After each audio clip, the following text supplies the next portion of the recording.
sobre o resultado do segundo trimestre de 2022. Pela companhia estão presentes o Thiago Alonso de Oliveira, diretor-presidente financeiro, e eu, Cleidiane Elias, coordenadora de RI. A apresentação está sendo gravada simultaneamente no YouTube e via webcast, que pode ser acessado pelo site ri.jhsf.com.br. Se você estiver nos assistindo via webcast, faça sua pergunta em Pergunta ao Palestrante. Antes de prosseguirmos, eu gostaria de esclarecer que eventuais declarações que possam ser feitas durante essa apresentação, relativas às perspectivas de negócio ou projeções, são baseadas em premissas da diretoria da companhia, com estimativas disponíveis, informações disponíveis. Desse modo, envolvem riscos e incertezas, já que estão relacionados a eventos futuros.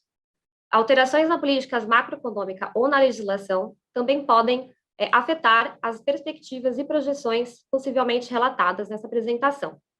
Dito isso, eu gostaria de passar a palavra para o Thiago, que vai prosseguir com a apresentação. Thiago, por favor.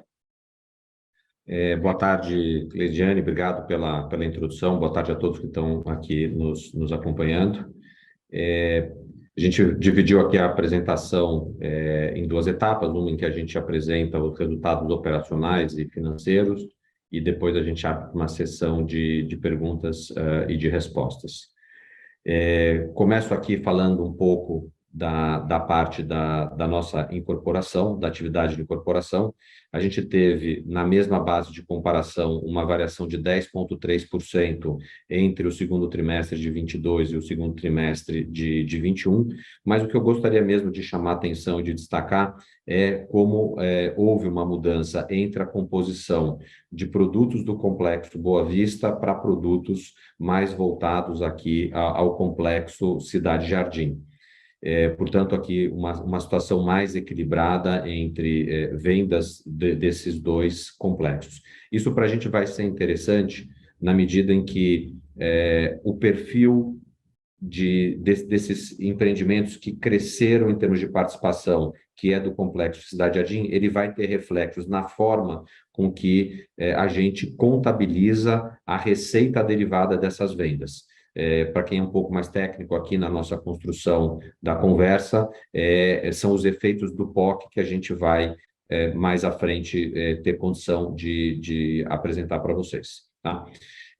Com relação a essa composição, a gente repara que no segundo trimestre de 21, 17% eram produtos imobiliários, e esse segundo trimestre de 22, praticamente 55% de produto imobiliário. Esse produto imobiliário, ele tem a sua receita reconhecida na medida em que a obra anda, então a gente acompanha sempre de perto esse elemento do receita a performar, e aqui o que a gente está querendo dizer também com esse gráfico é que a gente recompôs a receita que performou ao longo aí do último ano. Passando para o lado direito aqui da apresentação, a gente tem uma evolução da nossa carteira de recebíveis performada e a performar da ordem de 11,6%. Quando a gente olha a composição da receita bruta, acho que vale a pena a gente fazer aqui um destaque de que no segundo trimestre do ano passado foi o trimestre em que nós contabilizamos uma venda de praticamente 100 milhões de um terreno que foi feito para a XP, um evento que não voltou a acontecer. Então, olhando a composição da receita bruta, a gente ficou com 30% inferior ao mesmo período do ano passado, mas também a gente tem que trazer para dentro dessa diferença dos 30% a receita de POC, que não foi ainda apropriada das vendas que foram realizadas ao longo desse trimestre, que certamente acontecem aí nos próximos trimestres. Então, esse diferimento do reconhecimento da receita bruta, ele também acaba sendo um dos fatores que impacta, em adição ao resultado dessa venda do terreno que foi feito para a XP, na variação do EBITDA ajustado dessa divisão, que nessa apresentação ele não foi ajustado nem pela exclusão dos efeitos da XP, nem pelos efeitos do POC. Passando para a parte dos shopping centers, a gente tem acompanhado já há vários anos o crescimento de venda dos lojistas nos shoppings operados pela JHSF como sendo dos mais altos, se não o mais alto, dentro da indústria aqui no Brasil. A gente atribui muito disso ao posicionamento de renda que a companhia optou por fazer, e acho que esse gráfico ajuda a gente trazer para vocês um pouco também dessa visão um pouco mais de longo prazo do que está acontecendo com relação às vendas. Então, 2019, que a gente segue usando aqui como uma referência pré-pandêmica, a gente estava vendendo 621 milhões ao longo do trimestre, e agora, em 22, nós vendemos 1 bilhão e 20 milhões, ou seja, teve um crescimento de 64%. E olhando com relação ao ano passado, que a gente ainda tinha um outro reflexo da pandemia, mas eles já eram muito mais sutis do que foi 2020, por exemplo, a gente teve um crescimento aí de quase 42%. A gente quer destacar, dentro dessa evolução, né, tanto o Shopping Cidade Jardim como o Catarina Fashion Outlet, que são os dois principais ativos que a companhia opera dentro desse segmento, e, coincidentemente, os dois em fase de expansão. O Catarina ainda numa fase mais, vamos dizer, na metade do período dessa expansão, ao passo que o Cidade Jardim está praticamente concluída a obra de expansão, o que deve, assim que ocorrer a inauguração, representar para a gente também um crescimento aí de vendas de lojistas e, por consequência, aquilo que a gente deve ter como derivada na própria receita da companhia. Queria também destacar aqui, com relação ao ano passado, a nossa divisão de varejo digital, ela cresceu 53%, portanto, também um crescimento forte aí do nosso top line dentro dessa divisão.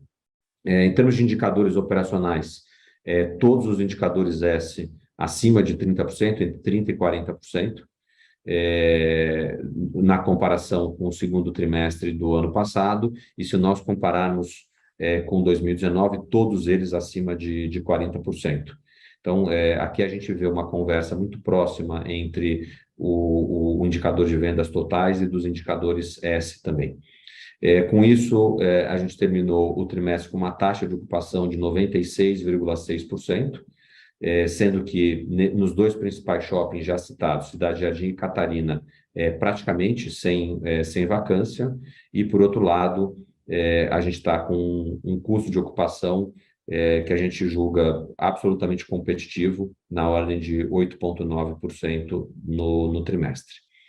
Em termos de receita bruta dessa divisão, a gente cresceu contra o ano passado praticamente 61%, ou 104% com relação a 2019, e com um reflexo também positivo no EBITDA ajustado, que a gente cresceu praticamente 37% com relação ao ano passado. Falar aqui um pouco da parte de gastronomia e hospitalidade, crescimento em todos os indicadores operacionais, 45% na diária média, 99% na RevPAR, número de couverts vendidos também 72% para cima, e o couvert médio praticamente 19% superior ao mesmo período do ano passado. A gente trouxe aqui também uma base de referência para 2019, e o que a gente consegue aqui com tranquilidade dizer é que os indicadores operacionais dessa divisão, eles já superam com larga folga a referência do período pré-pandêmico. Em termos de receita bruta, a gente viu a nossa receita bruta crescer contra o ano passado 86%, alcançando 94 milhões aproximados esse ano. E quando a gente olha para o EBITDA e para a margem EBITDA, também um crescimento expressivo aqui, tanto da margem quanto um crescimento do nominal nas bases de comparação. Indo para frente, para a nossa última divisão, que é do aeroporto executivo, a gente viu o número de pousos e decolagens crescer praticamente 87%. Esse crescimento está vindo não só da base de aviões hangarados, mas também pelo crescimento de aviões avulsos, que, na medida que o aeroporto fica mais conhecido, fica melhor percebido pelos usuários, a gente tem notado esse apoio no crescimento vindo dos aviões avulsos. E quando a gente olha para a parte de abastecimentos, a gente cresceu praticamente 310% contra o mesmo período do ano passado, tendo como pano de fundo aqui a ampliação do horário de atendimento de voos internacionais, que são voos que, na média, demandam uma carga de combustível maior do que os voos nacionais. Hoje o aeroporto está operando com 8 hangares, mas a gente deve chegar a 12 hangares num cenário de curto prazo. Já tem 4 novos hangares em construção, e nós estamos fazendo uma taxiway, que é uma pista auxiliar, não para pouso e decolagem, mas apenas para a movimentação das aeronaves, o que deve facilitar não só a interconexão dos hangares, como também a própria operação dentro do nosso aeroporto. Em termos de receita bruta, crescimento contra o ano passado de 192%, e no EBITDA de 645%. Então, a gente começa a perceber o aeroporto ganhando a alavancagem operacional, que é um dos elementos que a gente tem dividido aí com o mercado, que é uma consequência natural desse modelo de negócio, e na medida que a gente segue agregando capacidade de hangaragem, aumentando o número de aviões avulsos que frequentam o aeroporto, a gente melhora as nossas tarifas aeroportuárias, a gente melhora a geração de resultado advindo da venda de combustível, lembrando que essas atividades, tanto da hangaragem, quanto aeroportuárias, quanto da comercialização de combustível, elas são verticalizadas dentro da JHSF. Com isso, eu queria concluir essa nossa primeira etapa aqui, fazendo um sumário, né, do que foram os principais números aí que a gente teve ao longo do segundo trimestre de 22, e quando a gente coloca aqui em termos de variações percentuais, elas estão sempre feitas com relação ao segundo trimestre de 21, e com isso eu termino aqui essa primeira parte da apresentação, e queria pedir para que todos aqueles que tenham perguntas, que queiram dirigir à administração, que utilizem das ferramentas que a Cleide já apresentou, e então a gente passa a atendê-los por aqui. Eventuais perguntas que, por alguma razão, não forem respondidas ao longo do nosso webcast, fiquem à vontade de encaminhar uma mensagem por e-mail para ri@jhsf.com.br, e por lá a gente dá continuidade a esse atendimento. Perfeito. Vamos lá, Thiago. Vou tentar setorizar aqui por setor de atuação. Vamos começar por shoppings. Estou vendo aqui bastante perguntas sobre o forte desempenho do operacional dos shoppings, principalmente vendas, né? Então, o pessoal está pedindo para a gente comentar um pouco sobre isso, e o que a gente está enxergando de oportunidade de crescimento nesse segmento. Acho que é legal o tipo de pergunta aí. Quando fiz a apresentação instantes atrás, eu mencionei que há anos a gente percebe que a taxa de crescimento de vendas dos nossos shoppings, ela é superior à média ou à mediana daquilo que o segmento como um todo apresenta. E a gente correlaciona muito esse desempenho de vendas ao segmento de atuação da companhia, que ele tem um desempenho, qualquer que seja o cenário macroeconômico, que ele é superior a essa mediana de mercado. Então, acho que esse desempenho está muito correlacionado ao nosso nicho de atuação. Em termos de crescimento, o que a gente está olhando? Nós temos os 2 principais shoppings da empresa em fase de expansão física, Shopping Cidade Jardim e Catarina Fashion Outlet, bem comercializados. Então, a gente percebe que tem cada vez mais varejistas, e principalmente aqueles que têm estratégia voltada a público de alta renda, que querem ter um espaço nesses shoppings que nós operamos para estarem mais próximos também desse cliente de alta renda. A despeito dessas 2 expansões, a gente tem um shopping projetado para o Complexo Boa Vista, um 4º shopping que a gente está preparando na Avenida Faria Lima, em São Paulo, numa região bastante movimentada e com circulação desse perfil de público-alvo com quem a gente trabalha, e, por fim, um projeto de shopping center integrado a um empreendimento residencial, que é o projeto que a gente vai ter no Real Parque, nesse mesmo projeto onde a gente faz a piscina, o clube de surf integrado a esse projeto. Ok. Ainda dentro do segmento, eu tenho uma pergunta aqui do André Mazeni do Citi sobre o nosso posicionamento quanto ao digital. Se ele vai caminhar para ser uma unidade de negócio isolada ou se ele vai continuar sendo visto de uma forma holística, né, dentro do componente dos shoppings. André, eu não sei se eu entendi bem a sua expressão do holístico, então eu vou preferir explicar o que a gente está visualizando desse negócio do digital. Uma atividade absolutamente integrada à atividade física, que traz para o nosso cliente flexibilidade de forma com a qual ele vai consumir determinados produtos, do nosso lado, a gente tem trabalhado muito na agregação de serviços dentro desse contexto do e-commerce. Então, a gente tem uma visão de coexistência entre a atividade física e a digital, e cada vez mais uma apoiada na outra e não se distanciando uma da outra. Obrigada. Indo para a incorporação, a gente recebeu algumas perguntas sobre pressão, inflação de custos, e para comentar um pouco sobre essa mudança de mix dos produtos na receita, nas vendas. Tá bom. Vou, então, começar aí pela questão de inflação de custos.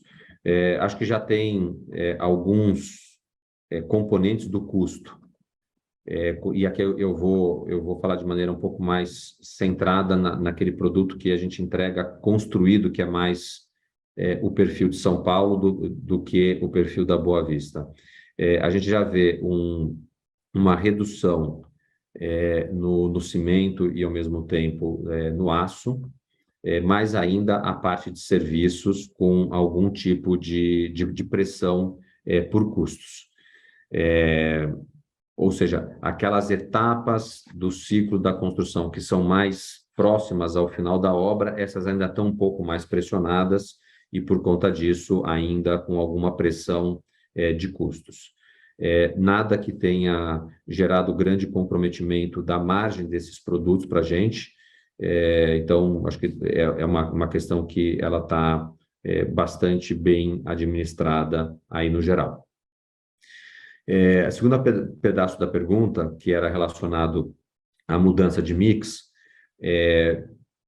para a gente ter 2 ou 3 polos nos quais a gente gera negócios imobiliários, sempre foi percebido dentro da companhia como algo positivo, algo que nos traz flexibilidade para melhor atender o nosso cliente. Então, nós percebemos esse ano uma inclinação para os produtos, vamos chamar aqui, mais urbanos do que os produtos de segunda residência, e a gente fez com isso uma transição entre um ritmo de vendas que vinha acontecendo no Complexo Boa Vista, que esfriou um pouco. Por outro lado, houve um aquecimento com relação às vendas que estão acontecendo na cidade de São Paulo, mais precisamente no Complexo Cidade Jardim. Então, essa mudança, ela pôde acontecer porque a companhia tem essa flexibilidade, tem o Land Bank, e tem produtos ou lançados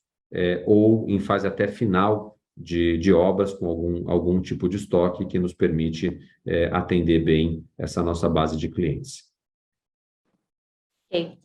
Ainda em incorporação, juntando aqui a pergunta do Igor Alteri e do Bruno Mendonça, que é bem parecida, eles querem saber se a gente tem algum cronograma de lançamentos no segmento de incorporação, principalmente agora no segundo semestre, né, com um cenário de incertezas, e nos clusters Catarina e no projeto de Bragança. Sim, todo o cronograma com o qual a gente está trabalhando hoje, ele está disponível na planilha de fundamentos da companhia. Peço que façam referência a esse arquivo, que é um arquivo que fica disponibilizado dentro do site de relação com investidores, através do www.ri.jhsf.com.br. Então, lá tem toda a programação para a gente de lançamentos. Falando de maneira mais específica, a gente está em fase de pré-lançamento do Reserva Cidade Jardim, e está preparando para início do ano que vem, ou até mesmo agora para o segundo semestre, o lançamento do projeto em Bragança. Okay.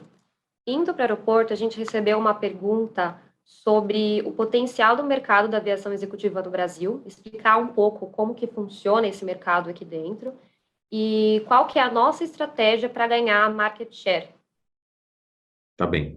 Bom, vamos lá. Eu acho que a primeira contextualização é o quanto o Brasil é relevante dentro da aviação executiva global. Nós somos o segundo maior mercado no mundo em termos de aviação executiva. Cerca de 40% dos voos que cruzam o Brasil, eles têm como origem ou destino a região metropolitana de São Paulo, que, além desse grande fluxo da aviação executiva, é também a cidade que tem os dois principais aeroportos comerciais em operação, o aeroporto de Congonhas e o aeroporto de Guarulhos. O que acaba acontecendo é que, em momentos de operação normal do setor aéreo, e a gente já está praticamente dentro desse momento,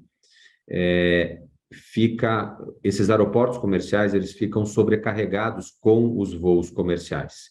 E a aviação executiva precisa de espaço entre esses voos comerciais para poder também operar.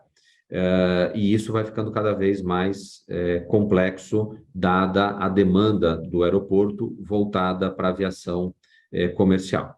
Então, esse é o cenário macro que norteou a nossa tomada de decisão de desenvolver um aeroporto voltado exclusivamente para a aviação executiva, próximo da cidade de São Paulo, de tal forma a bem atender esse usuário que ele está ou residente em São Paulo, ou que ele vem a São Paulo para efeito dos seus compromissos, e esse aeroporto é o São Paulo Catarina Aeroporto Executivo, um aeroporto que está a pouco mais de meia hora de carro do centro de São Paulo, e coberto também por um serviço de helicóptero que traz os clientes que operam através do Catarina como uma alternativa por helicóptero até a região central de São Paulo.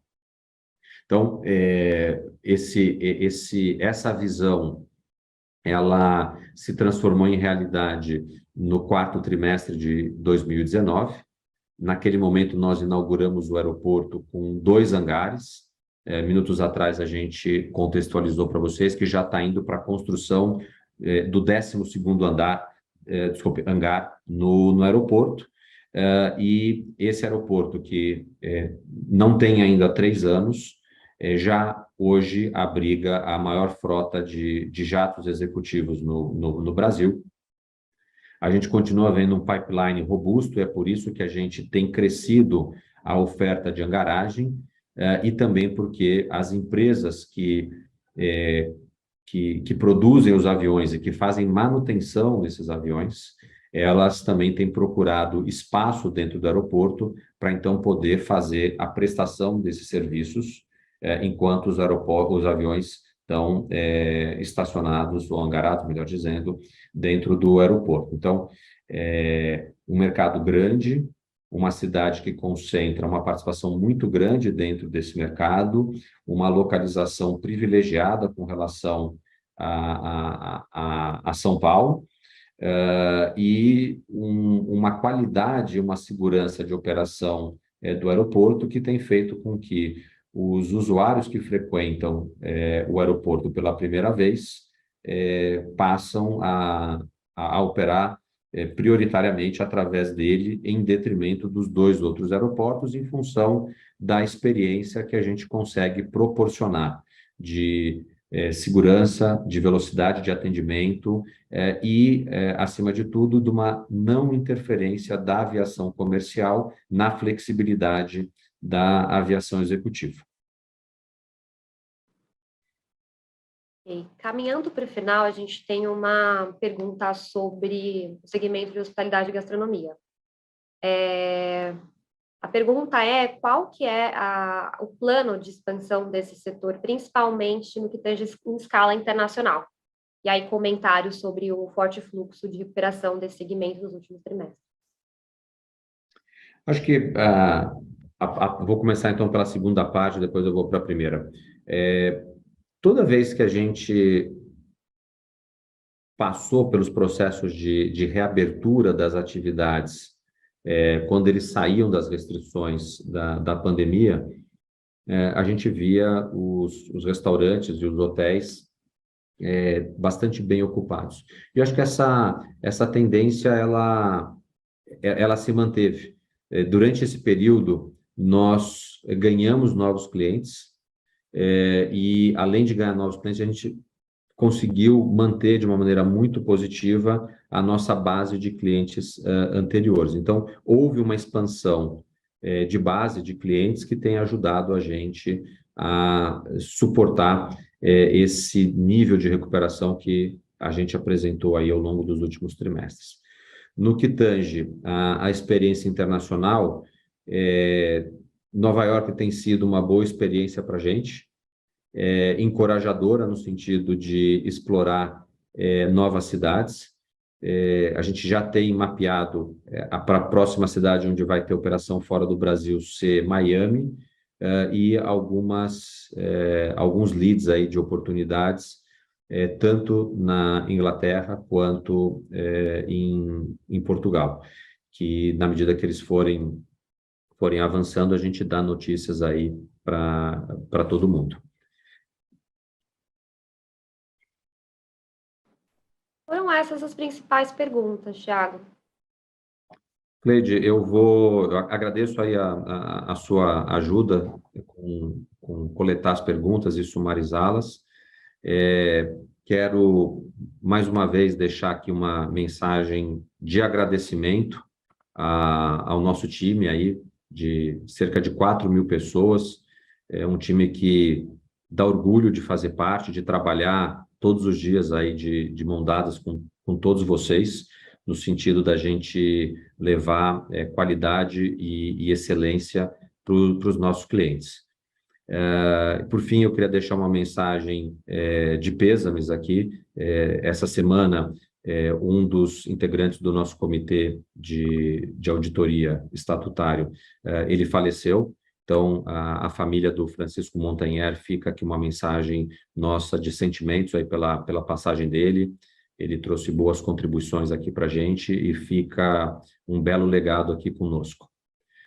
Com isso, eu encerro aqui esse webcast. Perguntas que não foram respondidas, por favor, encaminhem para o ri@jhsf.com.br e a gente se vê por aí em breve. Muito obrigado a todos. Obrigada.